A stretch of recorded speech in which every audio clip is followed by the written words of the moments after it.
कभी कभी ना सबसे डरावनी कहानियां वो नहीं होती जो हम सुनते हैं, बल्कि वो होती हैं जो असल में किसी के साथ घटी हों। आज हम एक ऐसी ही सच्ची घटना को समझने की कोशिश करेंगे। ये कहानी है बस स्टॉप के भूत की। देखिए, ये कोई मनगढ़ंत किस्सा नहीं है। ये उत्तर प्रदेश में रहने वाले एक 15 साल के लड़के के साथ हुई एक असल घटना है। और जब डर हकीकत बन जाता है ना, तो वो हमारी सोच से कहीं ज्यादा भयानक हो सकता है। तो ठीक है, चलिए इस कहानी के अंदर चलते हैं। हर डरावनी कहानी की शुरुआत अक्सर एक बहुत ही आम सी जगह से होती है। इस कहानी में वो जगह है एक बस स्टॉप और वक्त है शाम का। कहानी का मेन कैरेक्टर है रोनित, एक आम सा टीनेजर जो अपनी ट्यूशन क्लास के बाद घर जाने के लिए बस का वेट कर रहा है। मतलब बिल्कुल नॉर्मल सीन है ना। सब कुछ एकदम सामान्य था, जब तक कि अचानक सब कुछ बदल नहीं गया। और यहीं से कहानी में एक अजीब सा मोड़ आता है। रोनित की नज़र एक बूढ़ी औरत पर पड़ती है जो वहां अकेले बैठकर रो रही थी। एक पल के लिए उसे बहुत दया आई। उसने मदद करने की सोची, पर उसे क्या पता था कि इंसानियत का ये छोटा सा कदम उसे एक भयानक जाल की तरफ खींच रहा है। अब देखते हैं कि कैसे हमदर्दी का वो छोटा सा पल खौफ की एक लंबी रात में बदल जाता है, क्योंकि अब रोनित का सामना होता है एक बेहद अजीब और डरावने सवाल से। रोनित मदद के लिए अपनी पानी की बोतल आगे बढ़ाता है, लेकिन जवाब में उसे थैंक यू नहीं बल्कि एक धमकी मिलती है। वो औरत अचानक रोना बंद कर देती है और अपनी तीखी नजरों से उसे घूरते हुए पूछती है, मेरा पति कहाँ है? और फिर वो कहती है, वरना तुम्हारे साथ अच्छा नहीं होगा। सोचिए, एक ही पल में पूरा माहौल हमदर्दी से दहशत में बदल गया। अब देखिए, ऐसी सिचुएशन में हमारा दिमाग क्या करता है? वो हमेशा कोई लॉजिकल जवाब ढूंढने की कोशिश करता है। रोनित ने भी वही किया। उसे लगा कि अरे शायद ये औरत मानसिक रूप से बीमार है। ये एक बिल्कुल नॉर्मल रिएक्शन था जो आगे होने वाले खौफ को और भी ज्यादा भयानक बनाने वाला था। पर जब वो औरत अपनी जगह से उठकर उसकी तरफ बढ़ने लगी, रोनित के सारे लॉजिकल जवाब धरे के धरे रह गए, क्योंकि अब डर सिर्फ एक एहसास नहीं था, वो हकीकत बनकर उसकी तरफ चल पड़ा था। और तभी रोनित ने कुछ ऐसा देखा जिससे उसकी रूह कांप गई।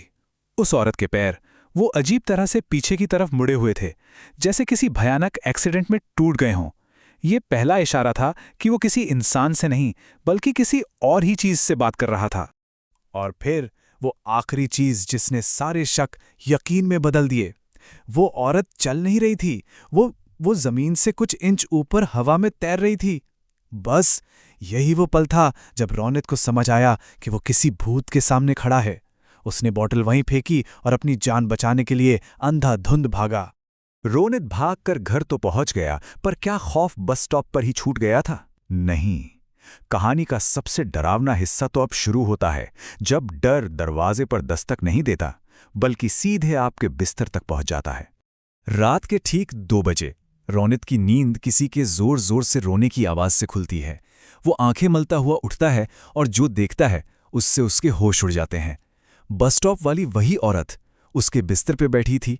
उसके हाथ में वही बोतल थी और इससे पहले कि रोनित कुछ समझ पाता, वो उसका गला दबाने लगी। और यहाँ एक बहुत ही खौफनाक डिटेल है। बस स्टॉप पर जिस बोतल में रोनित ने पानी दिया था ना, अब उसी बोतल में गहरा लाल खून भरा हुआ था। ये इस बात का सबूत था कि कैसे एक नॉर्मल सी चीज भी दूसरी दुनिया में जाकर कितनी भयानक बन सकती है। गला दबाते हुए वो औरत लगातार चिल्ला रही थी, तुमने मेरे पति को मारा है। वो रोनित पर एक ऐसे जुर्म का इल्जाम लगा रही थी जिसके बारे में उसे कुछ भी नहीं पता था। ये बदले की आग उस भूत को और भी ज्यादा खतरनाक बना रही थी। रोनित की चीख सुनकर उसके माता पिता दौड़कर कमरे में आए, लेकिन उस खौफनाक रात के बाद आखिर हुआ क्या? उस एक रात का साया रोनित की जिंदगी पर हमेशा के लिए पड़ने वाला था। जैसे ही कमरे की लाइट जली, वो औरत गायब हो गई, जैसे कभी थी ही नहीं। रोनित ने कांपते हुए सब कुछ बताया, लेकिन उसके माता पिता को यही लगा कि शायद उसने कोई बहुत बुरा सपना देखा है। और शायद यही सबसे डरावनी बात थी। अपने सबसे खौफनाक पल में रोनित बिल्कुल अकेला था, क्योंकि कोई भी उसकी बात पर यकीन करने को तैयार नहीं था। इस घटना ने रोनित को पूरी तरह से बदल दिया। वो महीनों तक सहमा सहमा रहा, रात में ठीक से सो नहीं पाता था।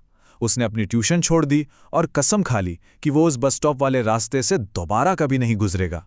उस एक रात के खौफ ने उसकी जिंदगी को हमेशा के लिए बदल दिया था। कहानी यहाँ खत्म तो हो जाती है, पर अपने पीछे एक ऐसा सवाल छोड़ जाती है जिसका कोई जवाब नहीं है। और यही अनसुलझा सवाल इस सच्ची घटना को और भी ज्यादा डरावना बना देता है। आखिर कौन थी वो औरत? वो रोनित से क्या चाहती थी? क्या सच में रोनित का उसके पति की मौत से कोई लेना देना था, या वो बस गलत समय पर गलत जगह मौजूद एक मासूम शिकार था? ये सवाल आज भी एक रहस्य है और हमें यह सोचने पे मजबूर करता है कि हमारी इस जानी पहचानी दुनिया में न जाने कितने ऐसे खौफनाक राज दफन हैं